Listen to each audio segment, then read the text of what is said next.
Salut, salut! Alors, j'espère qu'en ce lundi 31 mai, vous allez bien, tu vas bien, celui et celle, ceux qui écoutent, qui m'écoutent, dans le fond, trop c'est comme pas assez, c'est vraiment ce que j'ai réalisé. Simplifier, minimiser est devenu vraiment essentiel pour moi. Je réalise que des fois, on s'en rajoute plus qu'il en faut. On s'encombre l'esprit, on s'encombre la vie, on s'en rajoute des fois qui n'est pas toujours nécessaire. Puis je généralise, mais c'est parce que ça dépend vraiment d'une situation à l'autre, d'une personne à l'autre. Mais trop, c'est comme pas assez. Est-ce que ça t'arrive que, tu sais, comme des fois, tu as l'impression comme qu'il y a juste trop de choses, puis que tu vois pas clair, que, tu sais, comme t'as l'impression que ton sac à dos, il est plein, il est lourd, là, que tu voudrais un petit peu l'alléger, là, qu'il y a comme trop de distractions, il y a trop de bruit, hein, sortir du bruit, là, puis comme te retrouver dans le calme intérieur, parce que quand il y a trop de bruit, ben, on se perd un peu, hein, on a de la misère à voir clair, on a de la misère à se sentir, à se retrouver, de retrouver le silence, la simplicité, ça nous aide à reconnecter à ce qui est vrai, à reconnecter à ce qui est essentiel pour nous, nos besoins, nos envies. C'est comme on est bon pour aller comme rationaliser certaines émotions ou certaines situations, mais sans ressentir ou ressentir ce qu'on a réellement besoin dans le moment. Puis moi, vraiment, ce qui m'aide, ce que j'ai réalisé qui me fait du bien, parce que ça m'arrive souvent d'en avoir besoin parce que ben, je suis une entrepreneur. Hein. Quand on est entrepreneur, on est poussé dans la performance, on est poussé dans l'action, le faire. Mais c'est pas ça que je veux. C'est pas une entreprise qui est basée sur dans cette énergie-là. J'ai pas envie. Moi, j'ai envie de connecter avec toi. J'ai envie de connecter avec les gens. J'ai envie de pouvoir tisser des liens et créer des liens avec les gens que je rencontre. Puis c'est pour ça que je fais aussi ce que je fais. J'ai envie de venir en aide à l'être humain avec, ben, en fait, d'humain à humain. Euh, alors, il y a Nicolas qui dit, moi, ce qui me déprime, c'est que je vois trop clair sur toutes les situations dans le monde. Tu sais, Nicolas, on voit ce que l'on voit en fonction de la perception que l'on a. Notre perception reste notre perception. Euh, des fois, il y a des gens qui l'ont, qui le savent, qui ont peut-être plus d'éducation que certains. Il y en a qui ont peut-être moins d'outils que d'autres. Ça fait que des fois, on voudrait donc que l'autre comprenne, on voudrait donc que l'autre pense comme nous, on voudrait donc que, on voudrait ci, on voudrait ça. Mais ça, c'est l'ego. Hein. L'ego, il veut avoir le contrôle sur les situations. L'ego, il veut comme que l'autre comprenne, il veut convaincre l'autre, il veut que l'autre pense pareil. La sagesse est dans le silence, d'accepter la différence, dans l'individualité, sans avoir besoin de se positionner par rapport à l'autre. Puis ça, c'est facile à dire. Ça ne veut pas dire que ça m'arrive encore des fois quand certaines personnes qui ne pensent pas comme moi. Entre autres, on va parler de valeurs. Hein? Moi, j'ai des valeurs, je dirais que je fonctionne avec des méthodes non conventionnelles, beaucoup avec les animaux. Et pas tout le monde y pense comme moi, ou j'ai beaucoup de gens qui comme pensent pas comme moi, que je rencontre, quoi. Mais comme j'ai quand même des relations avec eux, des interactions avec eux, puis on pense pas pareil, mais on est capable de communiquer pareil. Mais l'ego, il y a besoin de se positionner. L'ego, il y a besoin de faire comprendre son opinion. L'ego, il y a besoin de se faire valoir parce que si notre opinion ne se fait pas valoir, ben, on perd un peu comme notre identification. Euh, et dans le fond, c'est normal. On a tous un peu une partie de soi qui est teintée par ça, puis c'est pas mal. Je veux dire, on est humain, hein, fait que ça teinte, c'est c'est ça, là, tu sais, c'est normal. Alors, faut pas le prendre personnel, dans le fond, si l'autre pense pas comme nous. Euh, c'est, je pense que dans le fond, de se retrouver réellement, d'apprendre à se connecter à soi, entre autres par la méditation, par les ressourcements nature, Ça permet vraiment de réussir à mieux départager ce qui nous appartient, mais de ce qui appartient à l'autre. Parce qu'on a chacun une façon de voir le monde différent. Puis, tu sais, si on y va d'un aspect générationnel, euh, nos parents, ben, quand je dis nos parents, je parle de mon jeune âge, de mes 34 ans, la génération de mes parents, ils n'ont pas forcément eu les outils que moi j'ai eus pour me développer au niveau émotionnel, pour me développer avec les outils que j'ai aujourd'hui. Aujourd'hui, on est beaucoup plus en train et enclin à se développer, à être sur le développement personnel, à être, à vouloir mieux comprendre. Il y a beaucoup de découvertes qui ont été faites. Et c'est pas évident, avec des écarts de génération, des fois, de se comprendre sur certaines façons de voir, de valeurs, philosophie de pensée. Il peut y avoir des divergences de valeurs et d'opinions, puis ça fait partie du processus.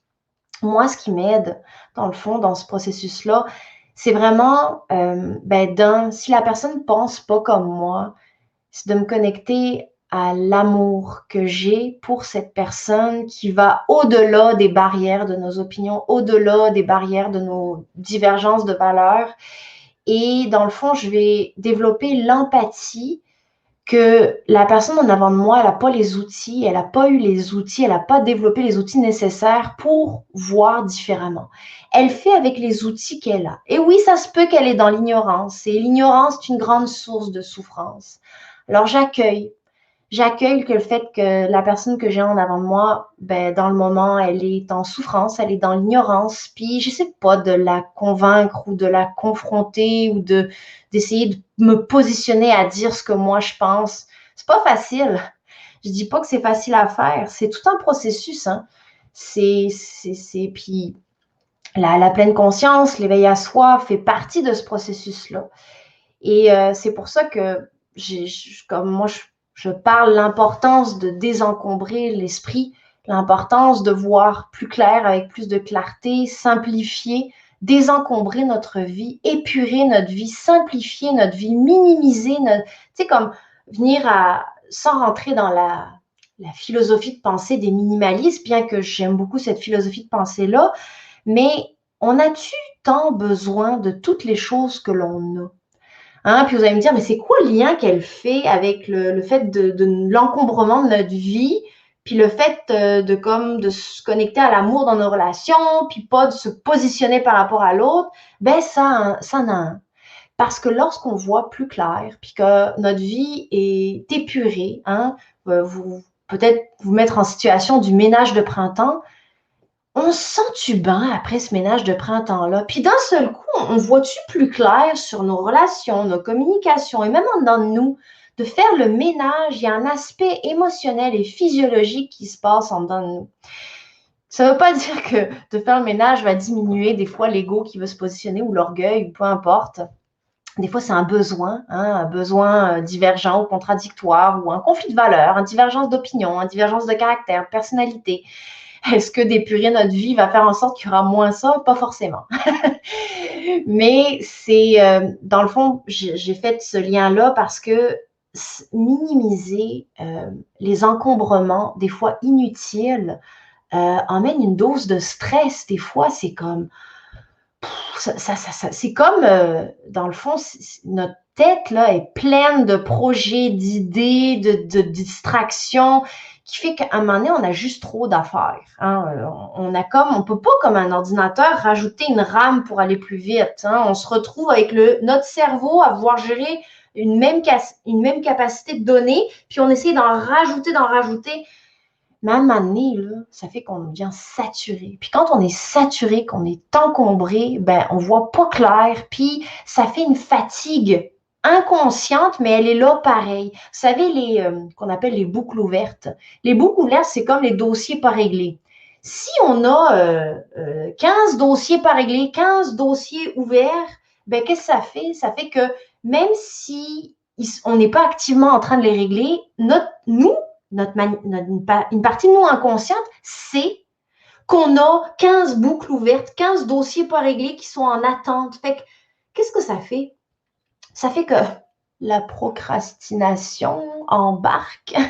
Puis là, on met ça de côté, puis tout ça. Puis là, on se dit comme, puis là, je devrais trouver le temps. J'ai déjà pas le temps de faire tout ça. Puis là, je devrais trouver le temps de prendre le temps de d'épurer ma vie, de la minimiser, de simplifier. Ben oui, ça commence par ça. Ça commence par prendre le temps de faire, prendre le temps de ralentir, prendre le temps de simplifier pour voir plus clair. Parce que si avec notre esprit encombré, on essaye de gérer l'encombrement par l'encombrement, ça ne marche juste pas. Puis on va juste créer plus d'anxiété, puis on va perdre un peu la maîtrise de nos priorités, puis la maîtrise de notre gestion intérieure. Fait que c'est tout est relié. Hein? Comment qu'on gère en dedans, ben, comment qu'on gère notre maison, comment qu'on gère nos finances, comment qu'on gère nos relations, nos communications, c'est tout interrelié. Faire le ménage de notre moi intérieur, se retrouver dans le silence de l'instant, réussir à apprivoiser ce qui nous habite, faire le point avec soi-même, prendre le temps de le faire est essentiel à notre équilibre intérieur. Et c'est cet équilibre intérieur-là qui va avoir un impact sur tout ce qui se passe à l'extérieur de soi. Alors, c'est ça l'importance que je vais vous emmener aujourd'hui, c'est prenez le temps d'aller vous reconnecter à ce qui est vrai, à ce qui vous fait du bien, à ce qui vous ressource, à ce qui vous donne, à ce qui vous permet de voir plus clair. Même si vous dites que vous n'avez pas le temps, si vous continuez à vous dire que vous n'avez pas le temps, vous allez juste continuer à ne pas avoir le temps de prendre le temps. Il faut sortir de cette boucle-là parce que sinon, on va vivre les mêmes pensées, les mêmes émotions, les mêmes sentiments qui vont créer les mêmes comportements. Alors, il faut à un moment donné briser le processus, briser le pattern parce que sinon, on va se retrouver qu'à un moment donné, on est enseveli, puis à un moment donné, on n'est juste plus capable. Alors, de prendre le temps pour voir plus clair est essentiel. Puis moi, c'est un petit peu ce que je voulais vous partager aujourd'hui. C'est vraiment un live spontané que je vous fais. C'était pas prévu, mais je suis comme, j'ai le goût de partager avec vous, j'ai le goût d'échanger avec vous. Puis vous pouvez me partager vos interrogations, ce qui se passe pour vous. C'est comme, est-ce que vous avez de la difficulté à vous désencombrer de votre vie, à revenir à l'essentiel, à voir avec plus de clarté, à mieux gérer vos priorités? Si tu as un enjeu qui revient dans votre vie, moi, j'ai vraiment ressenti le besoin de ralentir. J'ai ressenti le besoin de faire différemment.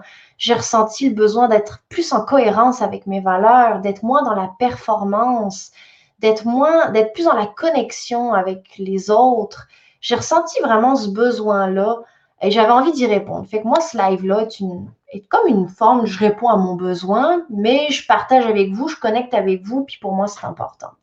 Puis je m'interroge, je me demande, c'est comme vous, comment vous vivez en ce moment avec tout ce qui se passe. Puis, tu sais, il y a eu beaucoup d'éveils qui se sont faites, de prise de conscience, d'éveils de conscience qui se sont faites au travers de tout ce qui s'est passé. Et on en fait au travers des cycles de vie, hein, les événements qui nous arrivent. Hein, des fois, il y a des deuils, des fois, il y a des séparations, des fois, il y a des remises en question, des prises de conscience. Il y a différentes choses, puis on va vivre chacun différemment les situations. Moi, j'avais juste le goût de vous dire, faites votre ménage de printemps. Permettez-vous de voir plus clair. Permettez-vous de reconnecter à ce qui est vrai, ce que vous avez besoin. Est-ce que vous êtes posé la question, est-ce que ce que je fais, est-ce que ce que tu fais, c'est pour faire plaisir aux autres ou pour répondre à tes besoins? Est-ce que ce que tu fais, c'est pour bien paraître ou pour écouter ce qui vibre en dedans de toi? Pour te satisfaire toi, pour t'accomplir toi, pour t'épanouir toi. Puis là, je rentre pas dans la spirale de l'égocentrisme. Si on n'est pas là pour soi, on ne peut pas être là pour les autres. Je parle de manière sainement. Je ne sais pas si ça se dit, mais je pense oui que ça se dit. Puis ça se dit pas, je l'ai inventé. Manière sainement, qu'on puisse réellement apprendre à renouer avec soi, d'une manière saine, hein, parce que moi, je trouve pas sain que de toujours consommer nous renoue avec soi à ce qui est à l'extérieur. Tu sais, c'est comme de renouer avec soi, tu n'as pas besoin de grand-chose dans le fond. Tu n'as pas besoin d'acheter la nouvelle patente, tu n'as pas besoin d'acheter le nouveau bidule, il n'y a rien de matériel qui peut faire en sorte de désencombrer notre mental. C'est de revenir à la simplicité. Puis c'est quoi la simplicité? Simplicité, tu n'as rien besoin de consommer à l'extérieur de toi. Tout est là. Puis la simplicité, revenir à ce qui est vrai, authentique, ben, c'est la nature, les animaux. Puis c'est de connecter avec des êtres qui partagent des valeurs, similaires, hein, parce qu'on ne partage pas tous les mêmes valeurs. Il y en a pour qui ça va être important, il y en a pour qui ce sera moins. Mais c'est de faire abstraction des fois aussi des gens qui pensent différemment que nous, puis de le prendre des fois, moi, des fois, ça m'arrive, OK? Ça m'arrive que des fois, je ressens ce besoin-là d'essayer de me dire, ah, je vais essayer de l'éduquer à penser différemment, puis tout ça. Puis c'est comme, c'est pas de mon ressort. Moi, je veux plus fonctionner comme, ben, je vais continuer à marcher au travers de mes propres pas, qui sont cohérents avec mes propres besoins, mes propres valeurs. Puis la personne, s'y a été attirée puis qu'elle va en savoir plus, elle va me poser des questions. C'est l'humilité. Hein, l'humilité, vous savez que j'en parle beaucoup. L'humilité de dire que je détiens aucune vérité et que je suis en éternel recommencement. Puis que oui, moi aussi, j'ai de l'ego. Hein, puis que oui, des fois, j'ai tort. Puis que, tu sais, des fois, quand la personne, elle pense avoir raison, qu'elle me dit qu'elle n'a pas tort ou qu'elle a la réponse, ben, je l'écoute. Puis j'essaie de calmer la partie de moi qui veut essayer de comme me positionner par rapport à l'autre. C'est pas facile, hein? Non, c'est pas facile. Mais c'est de trouver une paix intérieure au travers de tout ça. Puis c'est tellement plus agréable. Puis ça fait du bien au final parce que ça prend tellement d'énergie de devoir comme se positionner, de devoir comme essayer de convaincre l'autre. Et au final, il n'y a personne qui gagne à ça, là. Tu sais, c'est pas une communication bienveillante. C'est pas une communication non violente. C'est ce qui nous est enseigné, bien évidemment. On est beaucoup dans une société de lutte de pouvoir, qui c'est qui a tort, qui c'est qui a raison, qui c'est qui a le meilleur point, puis toi, quoi tu penses, puis c'est quoi, qui c'est qui fait la meilleure affaire, puis qui c'est qui a raison, puis tata. Écoute, c'est sans fin, hein, les luttes qu'il y a en ce moment. Mais moi, j'essaye d'être neutre là-dedans, puis de ne pas prendre parti de quoi que ce soit. J'écoute mes besoins, je respecte ceux qui pensent différemment. Si pour eux c'est important, ben, je vais le respecter. Puis si moi, tant que je me respecte là-dedans, pour moi c'est important. Par contre, si on essaye de me convaincre, de dire que ce que je pense n'est pas correct ou quoi que ce soit, là, je vais mettre mes limites, comme dire comme, hey, non.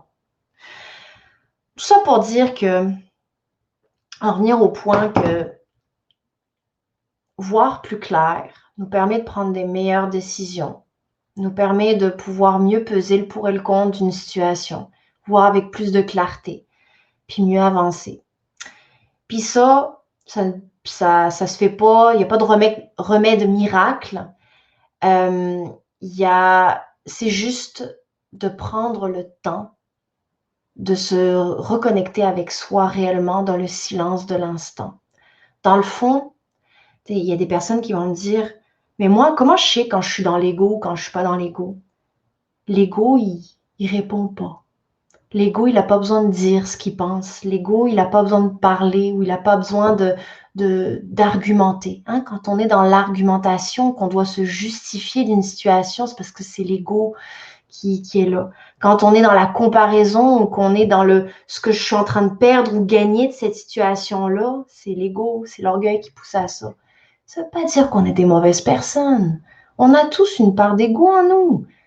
Mais c'est juste de s'observer, d'apprendre à s'accueillir avec humilité. Puis plus on apprend à se regarder avec humilité, notre part d'ombre, notre part d'ego, plus on est en mesure d'accueillir celle de l'autre. Si on n'est pas en mesure d'accueillir la part d'ombre en nous, ce sera très difficile d'accueillir celle de l'autre. C'est tout un processus. Et ça prend des étapes, puis ça prend des prises de conscience, puis ça prend des expériences, et ça prend de le vivre avec toutes les parties de soi. Hein. Donc, voici mon petit partage d'aujourd'hui, puis ma petite suggestion, puis j'aimerais ça vous entendre. Faites votre ménage de printemps dans votre maison. Ça va faire tellement du bien. Puis vous allez voir émotionnellement que ça fait de quoi. Hein, moi, je me rappelais, je pense, j'avais 19 ans. Ouais. Ma grande amie, j'avais fait mon ménage, puis, tu sais, moi, j'avais fait mon ménage, puis là, moi, j'ai amené toutes mes valises d'Europe, hein, de la France. Puis là, je dis, ah, j'ai fait un ménage, puis là, j'ai enlevé. Puis elle me dit, ça fait toujours du bien faire du ménage. Oh, non, non, mais c'est parce que moi, j'avais vraiment, tu sais, comme si moi, mon ménage était plus que les autres ménages, tu sais. Ah, oh, j'avais vraiment, moi, mon ménage, ah non, non, c'est comme j'ai vraiment enlevé, il n'y a plus rien, là, tu sais. C'était juste drôle. J'en ris aujourd'hui. Mais c'est ça, des fois, en fait, j'ai réalisé que faire du ménage, ça fait du bien à chaque fois, chaque année, tout le temps, d'épurer, de sentir que j'ai moins de choses dans ma maison, ça allège mon esprit, ça allège ma routine, ça allège mon horaire, ça allège mes décisions, mes prises de décision, mes choix.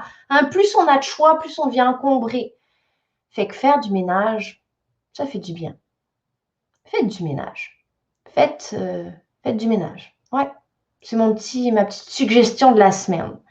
Fait que voilà ma réflexion que je voulais vous partager aujourd'hui. Puis merci de contribuer à cette belle communauté et de partager vos prises de conscience et tout ce que vous faites dans votre processus. Et puis, oui, j'ai quelqu'un à répondre en live à une question posée. Je vais faire un autre live cette semaine pour répondre à cette question. Si vous avez des questions que vous voulez que je réponde en live, je pourrais le faire. Si vous voulez qu'on échange ensemble, je suis là pour ça. Nicolas qui dit, Magali, continue ce que tu fais, tu es une inspiration, je t'aime. Merci Nicolas. Alors, merci à tous et tous d'avoir écouté ce live-là, puis bon ménage. Bye.